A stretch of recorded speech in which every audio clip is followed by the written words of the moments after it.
Hi guys, இன்னைக்கு நம்ம Tokyo ரிவெஞ்சர்ஸோட episode 2 பார்க்க போறோம். லாஸ்ட் எபிசோட்ல இந்த நாட்டோ ஹீரோ டாக்கிமிச்சியை காப்பாத்திருப்பான்ல, அவனை கூப்பிட்டுட்டு ஒரு ரூம்ல உட்காந்து பேசிட்டு இருக்கான். இந்த நாட்டோ ஏகப்பட்ட ரிசர்ச் பண்ணி இவனோட அக்கா சாவுக்கு என்ன காரணம்னு சொல்லிட்டு ஏகப்பட்ட பேரோட டேட்டாவை எடுத்து வச்சு இவன் ரூம் ஃபுல்லா ஒட்டி வச்சிருக்கான். உனக்கு டைம் டிராவல் பண்ற சக்தி இருக்கு, அதனால தான் 2017ல இருந்து 2005க்கு டைம் டிராவல் ஆகி போயிருக்குன்னு சொல்லிட்டு இவன் எடுத்து வச்சிருக்க டேட்டா எல்லாம் காட்டுறான். அதுல ஒரு போட்டோ எடுத்து காமிச்சு இவன் தான் எனக்கு அந்த மாஞ்சி கேங்ல இருந்து ஸ்பையா ஒர்க் பண்ணிட்டு இருந்தான், அதை அவங்க எப்படியோ கண்டுபிடிச்சு அவனை கொண்டுட்டு இருக்காங்கன்னு காட்டுறான். அதை பார்த்து இவனுக்கு வாமிட்டே வருது. இதுல இருக்கிற டேட்டா எல்லாம் மனப்பாடம் பண்ணி வச்சுக்கோ. 5 days பிஃபோர் என் சிஸ்டர் இறந்துட்டா, உன்னால டைம் டிராவல் பண்ணி அந்த 5 days பிஃபோர் போக முடியாதுன்னு நினைக்கிறேன். நீ 12 years பின்னாடி தான் போவ. இந்த போட்டோல இருக்க 2 பேரை நல்லா பாத்துக்கோ. ஒருத்தன் பேரு சானோ, இன்னொருத்தன் பேரு கிசக்கி. இவங்க 2 பேர் தான் டோக்கியோ மாஞ்சி கேங் லீடர். எப்படியாச்சும் நீ இவங்க 2 பேர் மீட் பண்றத நிப்பாட்டணும். அப்படி நிப்பாட்டினா டோக்கியோ மாஞ்சி கேங்ன்ற ஒண்ணு உருவாகாது. அப்படி உருவாகலனா சோ இவங்களால ஈனாவும் சாக மாட்டான்னு சொல்றான். சரி, நான் டைம் டிராவல் பண்ணி போகிறேன், பட் எப்படி நான் போறதுன்னு எனக்கு தெரியாது. நான் பர்பஸ்ஃபுல்லாலாம் இதுக்கு முன்னாடி டைம் டிராவல் பண்ணி வரலன்னு சொல்றான். அதுக்கு இந்த நாட்டோவும் ஆக்சுவலா நீ திரும்பி வரும்போது நீ எனக்கு கை கொடுத்ததா சொன்ன,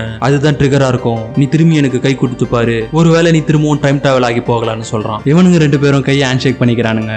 இவங்க எதிர்பார்த்த மாதிரி டாக்கிமிச்சி பாஸ்ட்டுக்கு போயிடறான். அங்க ஒருத்தன் இவன் அடிக்கிறதுக்கு ரெடியா இருக்கான். சுத்தி இருக்கிறவங்களும் சண்டை போட்டுக்குங்கன்னு கத்துறாங்க. நம்ம ஹீரோவும் என்னது சண்டையா இருறா ஒரு நிமிஷம் சொல்லிட்டு அவன் மொபைல் எடுத்து டைம் பாக்குறான். அதுக்குள்ள அங்க இருந்து ஆப்போனன்ட் நம்ம ஹீரோவை அடிச்சிடறான். நம்ம ஹீரோ டாக்கிமிச்சி அங்கே மைக்கடிச்சு விழுந்துறான். அப்புறம் கண்மூச்சி பார்த்தா கியோசமா கேங் இவனை திட்டிட்டு இருக்காங்க. அவன் ஒரு பஞ்சு தான் அடிச்சான், அதுக்கே மைக்கடிச்சு விழுந்துட்டியா? இந்த மாதிரி ஒரு கேவலமான ஃபைட்டை அவங்க வாழ்க்கையில பார்த்ததே கிடையாது. இப்படி நீ பெர்ஃபார்ம் பண்ணினா உங்களை வச்சு நாங்க எப்பரா சம்பாதிக்கிறது பெட்டிங் பண்ணின்னு அடிக்கிறானுங்க. அப்புறம் தான் ஹீரோக்கு ஞாபகம் வருது, ஆமால இவனுங்க அந்த டைம் ஃபைட் எல்லாம் எடுத்து அதுல இருந்து காசு சம்பாதிச்சிட்டு இருந்தாங்களேன்னு யோசிக்கிறான். இவனுங்களும் ஷூ காலாலேயே டாக்கிமிச்சி மிதிக்கிறானுங்க. டாக்கிமிச்சியும் மயங்கிடுறான். நைட் ஆகிடுது. டாக்கிமிச்சியும் மயக்கத்துல இருந்து எழுஞ்சிக்கிறான். போற அவங்க கிட்ட, நீங்க டோமா கேங்க சேர்ந்தவங்க தானே? அதாவது டோமானா டோக்கியோ மாஞ்சி கேங். நான் உங்க லீடர் சானோ இல்ல நான் கிசாசகியை மீட் பண்ண முடியுமான்னு கேக்குறான். அதை கேட்டுட்டு கியோமாசா பேட் எடுத்துட்டு டாக்கிமிச்சியை பயங்கரமா அடிக்கிறான். அந்த கியோமாசா ஃப்ரெண்டும் இவன் அடிச்சு கொண்டு போறான்னு சொல்லிட்டு அவனை வலிச்சிட்டு கூட்டிட்டு போறாங்க. இன்னொரு வாட்டி உன் வாயில இருந்து சானோன்ற வார்த்தை வந்ததுன்னா உன்னை கொன்றுவன்னு கியோமாசா சொல்லிட்டு போறான். டாக்கிமிச்சியும் இங்க இருந்தா நம்ம உயிருக்கு உத்தரவாதம் கிடையாது, நம்ம திரும்பி 2017க்கே போயிடுவோம், நம்ம வேற மிடில் ஸ்கூல் பையன், நம்மளாலாம் அந்த கேங் லீடர் 2 பேரை கண்டுபிடிக்க முடியாதுன்னு சொல்லிட்டு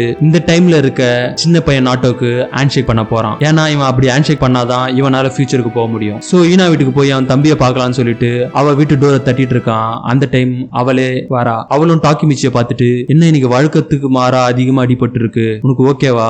ஏன் இந்த பசங்க எல்லாம் இப்படி சண்டை போட்டுக்கிறீங்கன்னே தெரியல. இதுவே நான் கண்டி பையனா இருந்தா எனக்கு கராத்தே வேற தெரியுமா, அதனால யாரும் அடிக்காத மாதிரி நான் பாத்துப்பேன் அப்படின்னு சொல்றா. ஹீரோக்கும் அதை கேட்டு மனசு ஒரு மாதிரி ஆயிடுச்சு. என்னடா பொண்ணு நம்மள காப்பாத்தணும்னு நினைக்கிறா, நம்ம ஒரு பையன் எப்படியாச்சும் போராடி பாஸ்ட மாத்தி அவளை எப்படியாவது காப்பாத்துவோம்னு சொல்லிட்டு அங்க இருந்து கிளம்பிடுறான். அடுத்த நாள் ஸ்கூலுக்கு போறான். இவன் ஃப்ரெண்ட்ஸும் அவனை கூப்பிட்டு பாத்ரூம்ல ஒரு மீட்டிங் போட்டு அந்த கேங் இன்னைக்கு ஒரு ஃபைட் அரேஞ்ச் பண்ணிருக்கானுங்க, நம்ம டக்குயா தான் போய் சண்டை போட போறான்னு சொல்றானுங்க. இங்க இருக்கிற டக்குயாவும், நீ ஒன்னும் கவலைப்படாத டாக்கிமிச்சி, இன்னைக்கு நான் பழி வாங்குறேன்னு டாக்கிமிச்சி கிட்ட சொல்றான். டாக்கிமிச்சிக்கும் ஃபியூச்சர்ல இருந்து வந்தவனா இவன் நல்லா அடி வாங்கி சாவர அளவுக்கு போக போறான்னு இவனுக்கு தெரியுது. டாக்கிமிச்சி ஃப்ரெண்ட்ஸும் டக்குயா கிட்ட, நீ பயப்படாம சண்டை போட்டினாலே நீ வின் பண்றன்னு சொல்லிட்டு அவனுக்கு அட்வைஸ் பண்ணி அங்க கூப்பிட்டு போறாங்க. மேட்சும் ஸ்டார்ட் ஆகுது. அந்த டைம் தான் டாக்கிமிச்சி எல்லாரும் கொஞ்ச நேரம் சும்மா இருங்கன்னு கத்துறான். எவ்வளவு நாள் தான் இதே மேட்சை பார்த்துட்டு இருப்பீங்க, உங்க எல்லாருக்கும் போர் அடிக்காதா? இந்த வாட்டி புதுசா கிங் வர்சஸ் ஸ்லேவ் மேட்ச் போடலாம்னு சொல்றான். அங்க இருக்கிறவங்களும் கிங் வர்சஸ் ஸ்லேவ்னா என்னதுன்னு கேக்குறானுங்க.